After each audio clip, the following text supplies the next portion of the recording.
موتور 3 کیلووات رو میخوایم 0 تا 100 آیق‌کاریش رو شروع کنیم. طول شیار رو انداز میگیریم 11 و 6 دهم سانتی متر.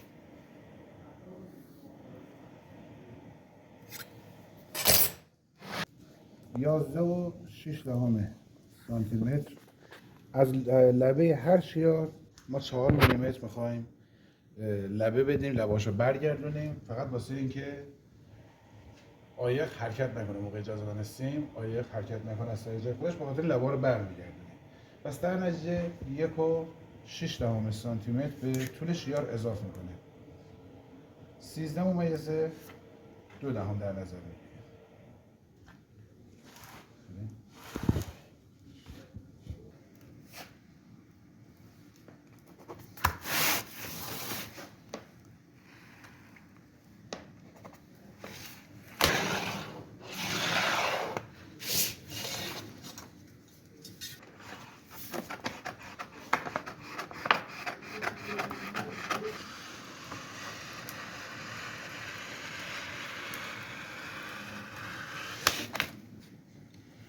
از لبه ها 4 میلیمتر علامت گذاری میکنیم.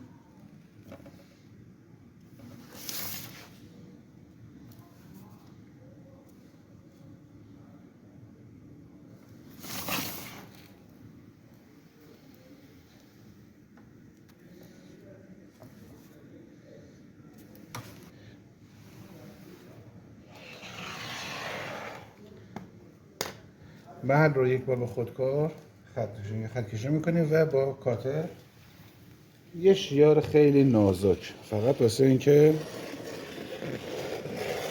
مشخص باشه.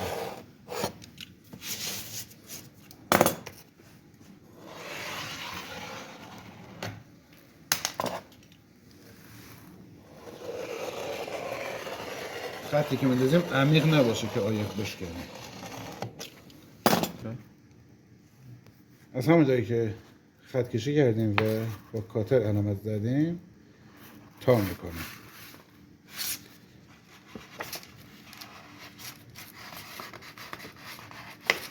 به همین صورت تا این طرف، دو طرف به همین صورت.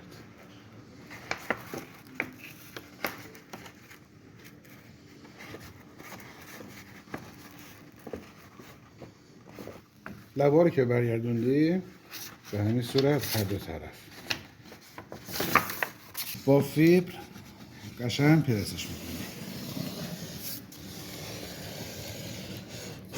هر دو طرف. قشنگ دیگه لبه ها نشسته.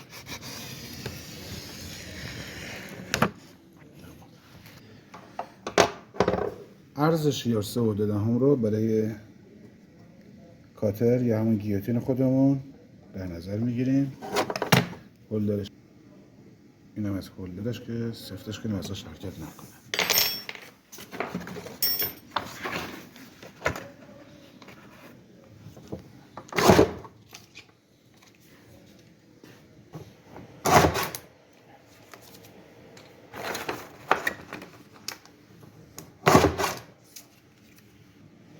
با تیکه عایق اندازه عرض شیارم میتونی انداز بگیری که ببینی دقیق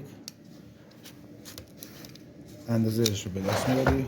کاتر نداشته باشید، گیوتین نداشته باشید، میتونید با از خودکار و قیچی هم این کار رو انجام میدید.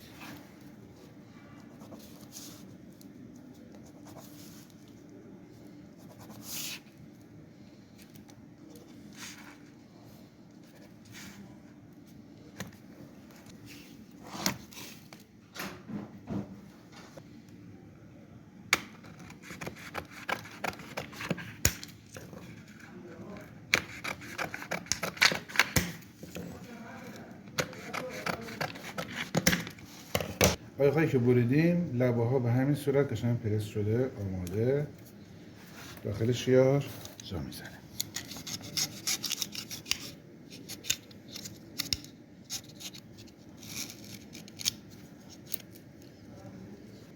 لبه های شیار قشنگ برگشته و عایق دیگه از جاش حرکت نمیکنه.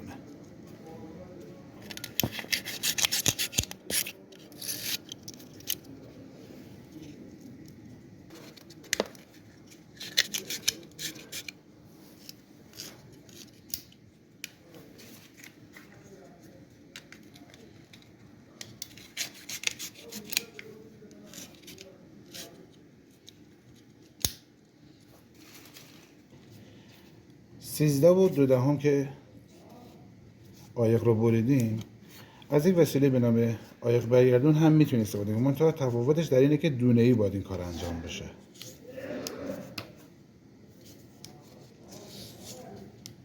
اون روش سریع‌تر از اینه.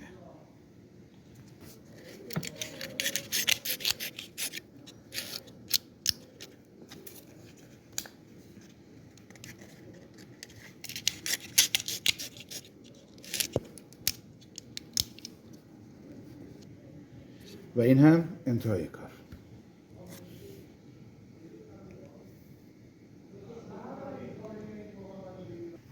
برای عایق رو هم لب به لبی که خم زدیم رو همون رو انداز میگیریم. اگر بیشتر باشه از لبه کلافه میزنه بیرون، همون لب به لب باشه نهایت 1 میلیمتر بیشتر.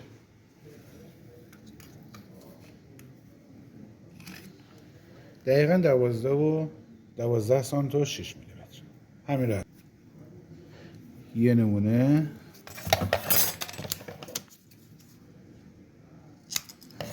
برای موتورهای کوچکتر عرض عایق رو 1 سانت و 8 میلیمتر در نظر میگیریم و برای موتورهای بزرگتر 2.5 سانت در نظر میگیریم.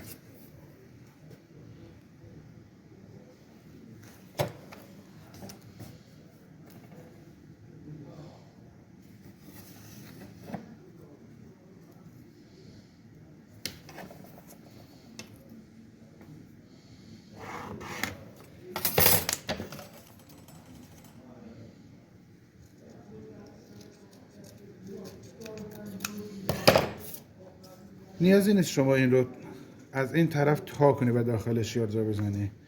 به صورت این شکلی و این طرف هم به همین صورت،